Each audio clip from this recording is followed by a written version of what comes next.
विधवा बहू का फैसला। महक की शादी रोहन से होती है। रोहन माँ बाप का इकलौता बेटा होता है, लेकिन फिर किसी कारण से रोहन की मौत हो जाती है।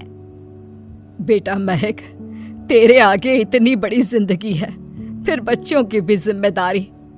तू कोई काम कर ले।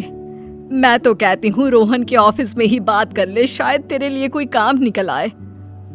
हाँ माँ जी, मैं भी यही सोच रही थी, लेकिन कैसे बात करूं, किससे बात करूं, कुछ समझ में नहीं आ रहा। अब वो क्या नाम था रोहन का जो दोस्त हुआ करता था, पहले तो बड़ा आता था हमारे घर। राकेश की बात कर रहे हैं? पर वो तो रोहन के बाद से कभी आया ही नहीं, पता नहीं कहाँ है वो। आया था, एक नहीं कई बार आया था, लेकिन मैंने बाहर से ही भेज दिया।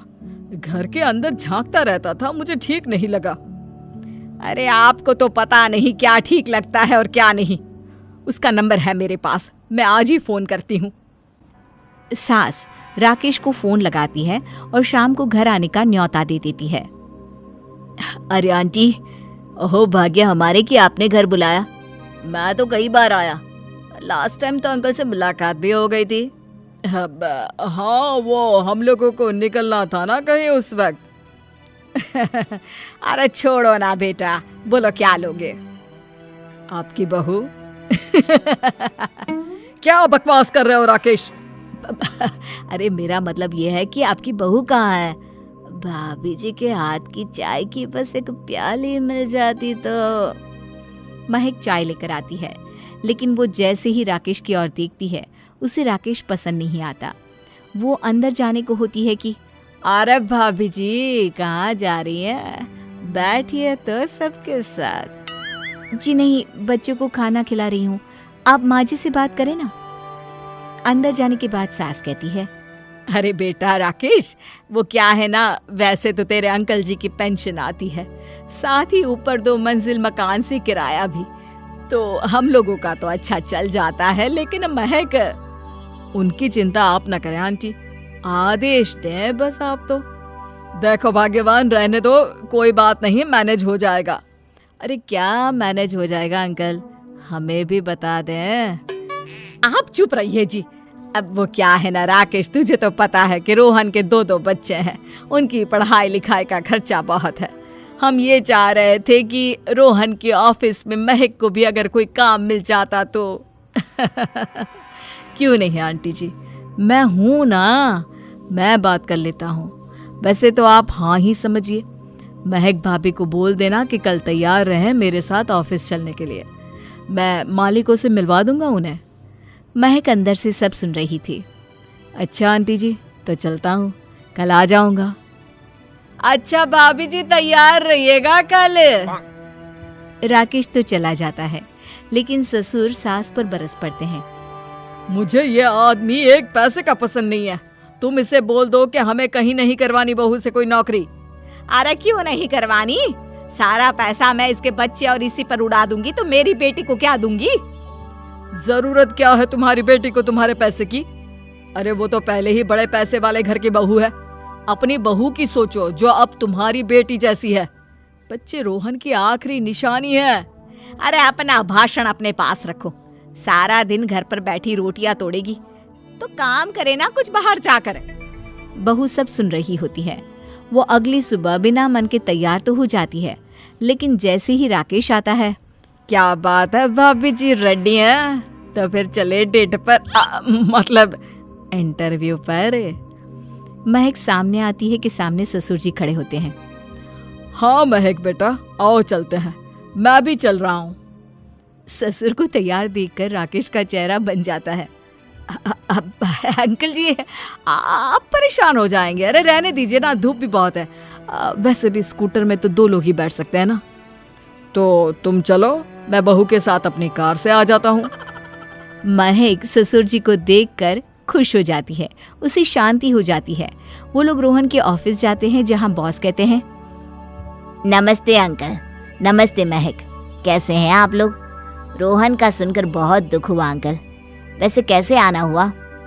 बेटा, क्या हमारी बहू के लिए तुम्हारी ऑफिस में कोई काम मिल सकता है? हमने राकेश से इसी सिलसिले में तुमसे बात करने को कहा था। उसी के कहने पर हम दोनों तुमसे मिलने आए हैं। राकेश ने तो कोई बात नहीं की, ऊपर से उसने तो आज की छुट्टी ले रखी है, ऑफिस भी नहीं आया, बोल रहा था जरूरी काम से जाना है। महक और ससुर एक दूसरे को देखने लगते हैं। वैसे महक क्या किया है आपने? I mean, इंग्लिश कैसी है आपकी? महक बॉस से अपनी पढ़ाई लिखाई और क्वालिफिकेशन के बारे में सब कुछ बताती है। ग्रेट, आपके लिए काम तो है लेकिन ऑफिस में नहीं।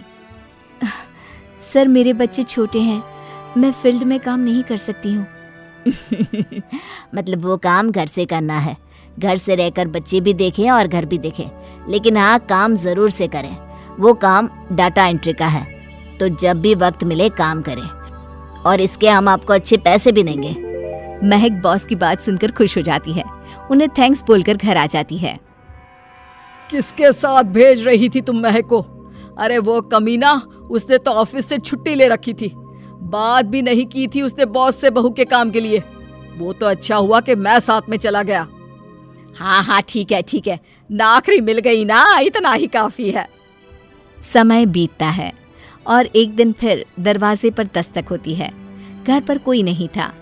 महक दरवाजा खोलती है, देखती है तो सामने है राकेश। नमस्ते भाभी जी। नमस्ते, घर पर कोई नहीं है, आप कल आइएगा। अरे कैसी बात कर रही हैं भाभी जी, हम तो आपकी मदद के लिए आए हैं।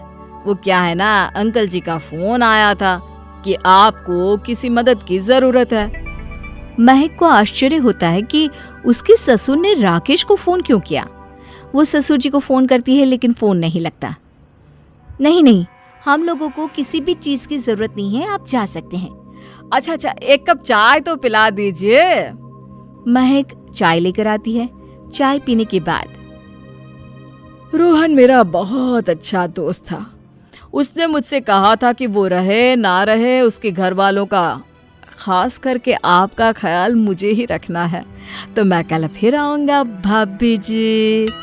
नहीं, माता पिताजी है नहीं, वो 4-5 दिन बाद आएंगे, आप उन लोगों के आने के बाद ही आइएगा। मुझे ये सब ठीक नहीं लगता। अरे छोड़िए ना भाभी जी, लोगों का तो काम है कहना। मेरा मतलब है वो तो बोलते ही रहेंगे। आता हूँ मैं कल। महक को अब गुस्सा आ जाता है। हमेशा शांत और मधुर बोलने वाली महक पहली बार जिंदगी में फैसला लेती है, और फैसला होता है राकेश को सबक सिखाने का। बड़े बेशर्म हैं आप, किसने कहा आपको कि आप आए? अरे भैया, साफ साफ बोला ना कि नहीं जरूरत है किसी की मदद की, मैं अकेले सक्षम हूँ अपना घर संभालने के लिए। आज आखिरी बार बोल रही हूँ, इस घर की तरफ आंख उठाकर भी देखा ना तो देख लेना, वरना पुलिस के हवाले कर दूंगी। निकलो यहाँ से, या धक्के मार कर निकालूं।